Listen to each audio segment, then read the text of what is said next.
Merci, Monsieur le Premier ministre. Pour terminer cette série, je passe la parole à Marc Chavon. Merci Madame la Présidente, mes chers collègues, Monsieur le Premier ministre. Vous avez prouvé qu'il était possible de diriger une grande entreprise avec une approche humaine fondée sur l'écoute et la proximité. Soyez-en remerciés. Et c'est la principale raison pour laquelle nous approuvons votre conduction à la présidence de la RATP.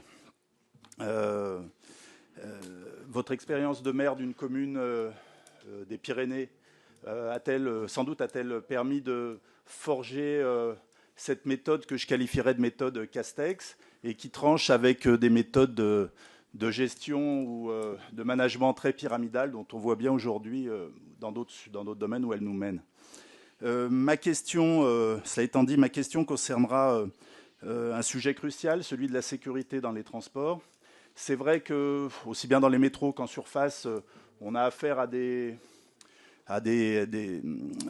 conditions particulières avec des moyens de transport qui, par définition, sont clos, avec une fréquentation importante, avec également des zones qui sont desservies et qui sont parfois des zones où règne malheureusement la pauvreté.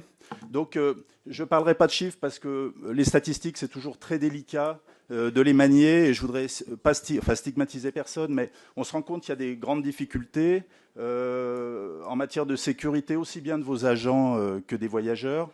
Vous avez dit que vous souhaitiez que le législateur avance sur certains sujets tels que les caméras, je ne sais pas si on peut les qualifier de caméras piétons, mais on voit bien que la formation n'est pas suffisante et qu'il faut prendre ce sujet à bras-le-corps. Je crois qu'au niveau des violences, que ce soit de simples vols ou des violences physiques ou même des agressions à caractère sexuel, on voit que les progressions sont de l'ordre de 8 à 12% par an. Sans vouloir être alarmiste, en faisant un peu de mathématiques, on voit qu'en 6 ou 7 ans, le nombre d'agressions, si on ne fait rien, aura doublé. Et en 20 ans, elles auront été multipliées par 10. Donc ma question est simple, et je le répète, voilà, hein, la situation est telle qu'elle est et vous la subissez, mais qu'allez-vous faire de très concret et que pouvons-nous faire nous aussi en tant que législateurs pour enrayer ce phénomène? Voilà, je vous remercie. Merci, Monsieur le député.